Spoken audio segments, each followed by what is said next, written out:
A minha mãe descobriu a minha surdez quando eu tinha 1 ano de idade, mas a gente não sabia bem o que era naquele momento. E logo depois eu comecei a utilizar os aparelhos auditivos e a treinar a oralidade. E então, com 11 anos, eu comecei a oralizar. Quando eu olhava para mim, eu não me enxergava enquanto uma pessoa surda. Eu pensava que o mundo ia acabar, que eu era a única pessoa daquela forma no mundo em que não ouvia. Com o passar do tempo, mais ou menos aos 14 anos, eu comecei a perceber a diversidade das pessoas. Parecia que existia um mundo novo, e aí eu enxerguei a língua de sinais e comecei a me apropriar aos poucos, comecei a aprender a língua de sinais e a língua que eu utilizo até hoje.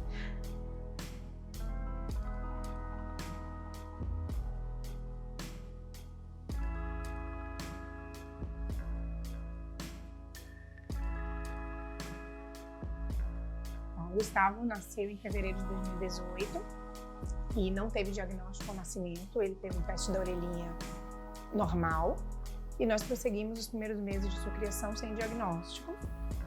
E por cerca de 8 meses, em um momento específico, a gente observou que ele não estava respondendo um som que era um som mais forte, e isso nos chamou a atenção.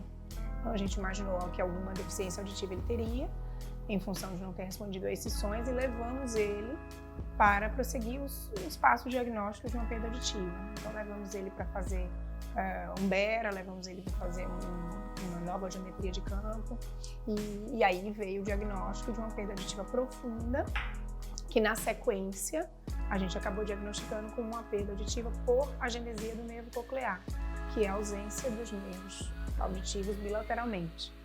Então, é uma surdez profunda por essa razão e não por uma causa coclear, e por isso ele tinha passado no teste da orelhinha ao nascimento. Tudo começa quando se tem um diagnóstico, né? E o momento do diagnóstico ele é extremamente delicado, ele é muito difícil, porque receber a notícia de que tem um filho com deficiência, isso implica em uma série de construções sociais que já estão muito arraigadas entre as pessoas. Então, a sociedade que a gente vive, infelizmente, ainda discrimina as diferenças, ainda tem dificuldade em entender o valor que a língua de sinais tem para a pessoa surda e o significado que o uso da língua de sinais pode ter para todo o desenvolvimento da criança surda, da pessoa surda como um todo, na sua vida inteira. Ao longo da minha vida eu fui me melhorando como pessoa para ser mais empática com esse momento. Quando a gente dá um diagnóstico de que uma criança é surda, a gente percebe o desespero na família, porque o que ela pensa sempre o pior, né? Meu filho vai ter todas as dificuldades, meu filho não vai ser feliz, meu filho não vai ter um futuro. E isso precisa ser desmistificado ou ter o início da desmistificação ali naquele momento, pelo profissional que acolhe, pelo profissional que explica e pelo profissional que encaminha. É preciso ter alguém na outra ponta que vá receber essa família e entenda que ela precisa de acolhimento e ela precisa de direcionamento.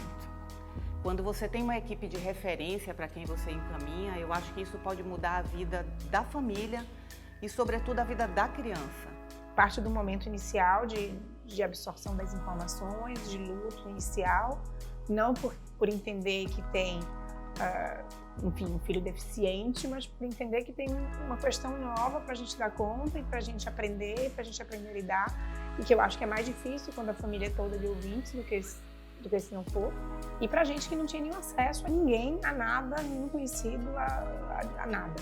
Mas aos pouquinhos as coisas vão se organizando, a gente vai se tranquilizando, vai percebendo o quanto que ele consegue dar conta de tudo dentro do universo dele, o quanto que a gente, como família, conseguiu se organizar e se dedicar para dar esse suporte a ele, o que também não é simples, né? Porque a gente tem a vida que a gente tem e todo mundo teve de incluir na sua rotina, né, o aprendizado de Libras, as horas em dedicação a isso, Gustavo, e isso faz parte do crescimento familiar, do amadurecimento com a família e desse suporte que ele precisa. A família precisa se empoderar, saber o que é possível, saber o que fazer e entender, sobretudo, que aquela criança, por ter uma surdez, ela não está condenada a ter uma vida infeliz. Eu espero que no futuro as pessoas estejam mais qualificadas para esse acolhimento inicial e para que a gente possa ter pessoas melhor inseridas na sociedade, né? Com seus direitos respeitados e sobretudo, possam seguir suas vidas de uma maneira plena, né? Que sejam felizes.